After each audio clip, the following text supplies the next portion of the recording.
Good morning students. BCom third year की हमारी business management की क्लास में आज हम बात करते हैं कर्मचारी राज्य बीमा अधिनियम 1948 से संबंधित उसके हमने लगभग ई पॉइंट तक कर लिए थे। नेक्स्ट हमारा पॉइंट था एफ, मतलब स्थायी समिति का गठन। स्थायी समिति का गठन धारा 8 के अंतर्गत है ये। तो इसमें क्या होगा, एक तो अध्यक्ष होगा। देखिए, जैसे हमने कर्मचारी राज्य बीमा निगम का गठन किया है वैसे ही इसका भी होगा। मैंने आपको बताया, फिर एक चिकित्सा लाभ परिषद का भी गठन किया जाएगा। अलग अलग कमेटियां बनाई जाती है, वो सारी इसके अंतर्गत आती है। सबकी सबसे अपर लेवल की जो कमेटी है वो कर्मचारी राज्य बीमा अधिनियम की कमेटी है। तो इसमें एक अध्यक्ष, दूसरा निगम के 3 सदस्य, ठीक है। उसके बाद राज्य सरकार का प्रतिनिधित्व करने के लिए 3 सदस्य होंगे। जो ये तो होंगे निगम के, जो ऊपर हमने कमेटी बनाई है ना, उसमें से 3 व्यक्ति लिए जाएंगे। कर्मचारी राज्य बीमा निगम के 3 सदस्य तो उसमें से लिए जाएंगे। एक इसका अध्यक्ष होगा, 3 सदस्य होंगे जो राज्य सरकार का प्रतिनिधित्व करेंगे। और उसके बाद 8 सदस्य और होंगे इस कमेटी में। इसके अलावा 8 सदस्य और होंगे, और वो 8 सदस्य कौन कौन से होंगे उससे पहले बता दूं, इन सभी सदस्यों का जो कार्यकाल होगा वो सरकार की इच्छा पर निर्भर करेगा, कितना भी हो सकता है। और उसके अलावा जो बाकी सदस्य होंगे, 8 सदस्य, उनका कार्यकाल आपके यहाँ पर इस चीज में, इस कमेटी में 2 वर्ष का रहेगा। उनका कार्यकाल 2 वर्ष का होगा। ये 8 सदस्य कौन से होंगे, इसमें से पहला पॉइंट आता है जो नियोक्ताओं का प्रतिनिधित्व करने के लिए 3 सदस्य, दूसरा कर्मचारियों का प्रतिनिधित्व करने के लिए 3 सदस्य, उसके बाद तीसरा चिकित्सा व्यवसाय से संबंधित 1 सदस्य, उसके बाद 1 सदस्य होगा जो लोकसभा से होगा, लोकसभा सदस्य 1।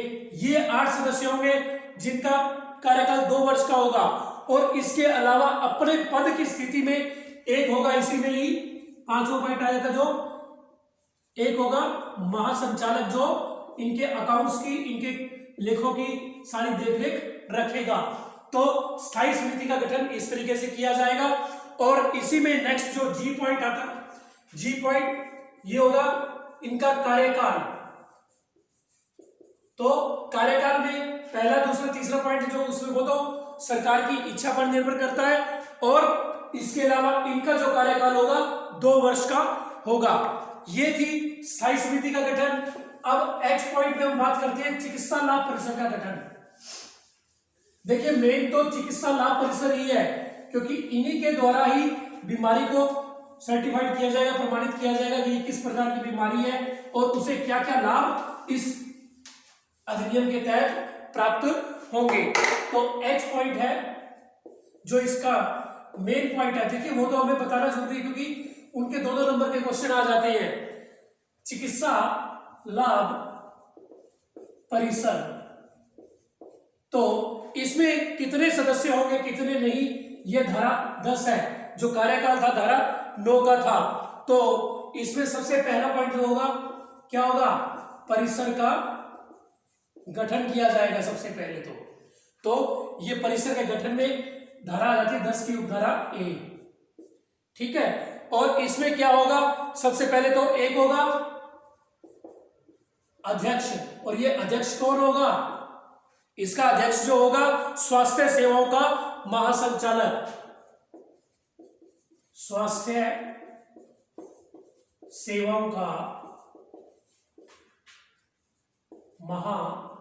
महासंचालक इस चिकित्सा लाभ परिषद के का जो कमेटी का जो अध्यक्ष होगा वो स्वास्थ्य सेवाओं का महासंचालक होगा। एक होगा इसमें उप महासंचालक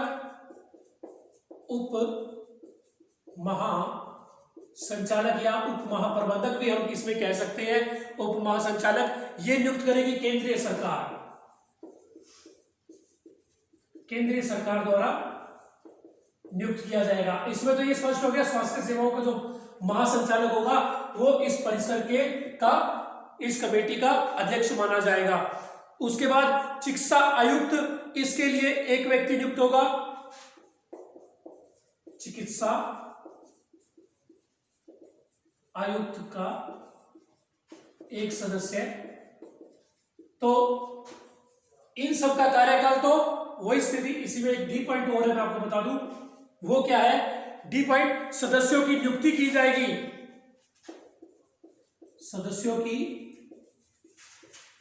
नियुक्ति इसमें राज्य यानी कि प्रत्येक राज्य का एक सदस्य है, यानी कि हर जिले में जहां पर ये अधिनियम लागू होता है तो वहां पर ये कमेटी बनेगी और उसमें से राज्य का एक सदस्य इसमें नियुक्त किया जाएगा जहां जहां यह नियम लागू किया जाएगा। ठीक है, और इन चारों का जो कार्यकाल होगा वो सरकार की इच्छा पर निर्भर करेगा। ठीक है, इसके अलावा इस कमेटी में कितने सदस्य होंगे वो और बता दूं। ई पॉइंट, नियोक्ताओं का प्रतिनिधित्व करने के लिए उनके मानवीय संगठन में से कितने सदस्य हैं? 3 सदस्य लिए जाएंगे। ठीक है, उसके बाद नियोक्ताओं का प्रतिनिधित्व के बाद कर्मचारियों का ई एफ पॉइंट, कर्मचारियों का प्रतिनिधित्व करने के लिए उनके मानवीय संगठन से इसमें भी 3 सदस्य हैं। ठीक है, उसके बाद जी पॉइंट, किसका? चिकित्सा व्यवसाय का प्रतिनिधित्व करते हुए चिकित्सा। देखिए इनमें कुछ समझाने वाली बात नहीं है, ये कमेटी हमें पता होनी चाहिए इनमें कितने कितने मेंबर है। ठीक है, और उनका कार्यकाल क्या है, ये क्वेश्चन वहां पर आ जाता है। तो चिकित्सा व्यवसाय का प्रतिनिधित्व करने के लिए भी 3 सदस्य होंगे। ये कहां से लिए जाएंगे? चिकित्सा व्यवसाय के सदस्य संगठन से।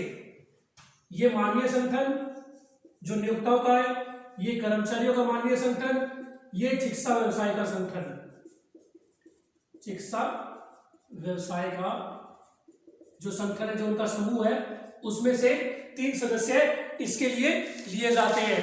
उसके बाद ये रहेगी चिकित्सा लाभ परिषद की कमेटी और इनका जो कार्यकाल ये आगे एच के बाद आई पॉइंट जो आता है उनका कार्यकाल आता है, कार्यकाल।